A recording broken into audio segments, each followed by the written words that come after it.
Perkenalkan saya Zul Haider Purwanto dan hari ini aku akan mempresentasikan People Analytics. Itu sebuah dataset yang tersedia di Kaggle. Ada 4 table dari dataset ini, yaitu table Employee Info, Survey Info, Recruitment Info, dan Training Info.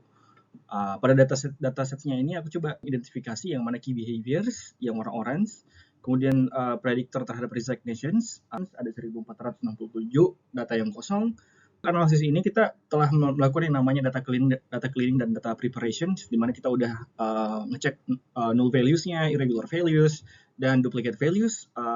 Dan pada dataset ini terdapat white space, tapi kita udah mengeliminasi white space tersebut sehingga udah clean, dan juga kita mengubah data tipenya sehingga mempermudah analisis.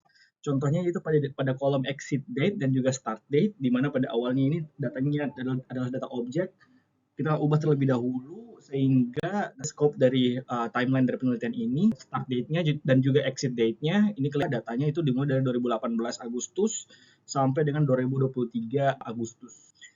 Setelah mengetahui start date dan juga exit date, kita dapat menemukan beberapa insight. Yang pertama, bahwa kebanyakan pegawai yang telah resign itu masa kerjanya pendek, di bawah 3 bulan ya.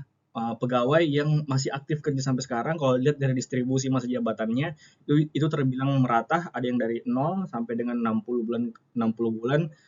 Sekarang kita mau melihat dari seluruh employee ID, kita berikan keterangan yang aktif itu kita berikan tanda true atau 1, kemudian kalau yang nggak aktif kita kasih false, dilihat dari null value-nya.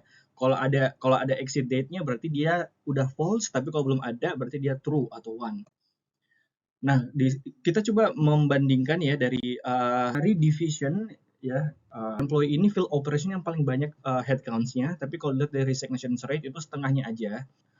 Key behaviors ini sebenarnya dari analisis yang aku lakukan itu aku lakukan berulang kali ya, dilihat dari state-nya yang paling tinggi di Massachusetts, kemudian gender code, begitu seterusnya hingga kita mendapatkan suatu analisis ya, hubungan relasi antara apakah dia masih aktif sama key behaviors yang lain begitu.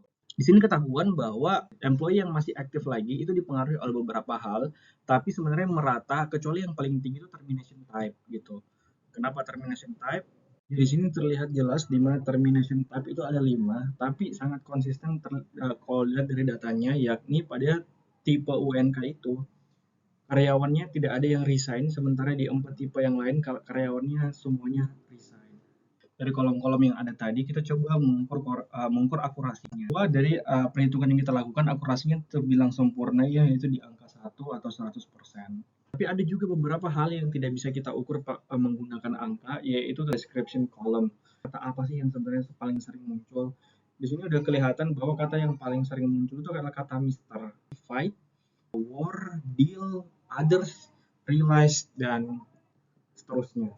Selanjutnya kita coba melihat insight dari table employee survey. Di table employee survey ini ada 3 sebenarnya komponen penilaian utama, yaitu engagement, satisfaction, dan work-life balance.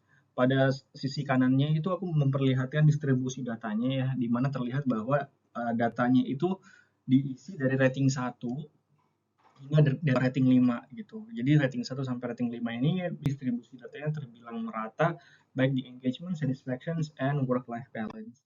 Selanjutnya kita coba mengsegmentasi employee ID ini berdasarkan elbow method ya, untuk melihat berapa grup yang akan ditentukan. Kita mengambil elbow point sama dengan 3, jadi nanti kita akan mengklasifikasi employee yang ada itu menjadi 3 ya, menjadi 3 kategori.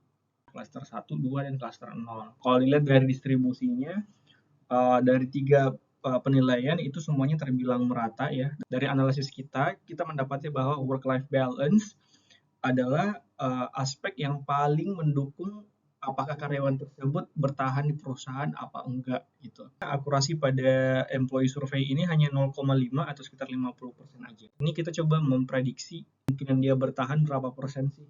Ini udah kita min max dari 0 sampai 100 untuk memudahkan melihat persentasenya.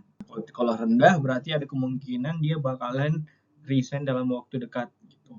Sekian presentasi ini, salam.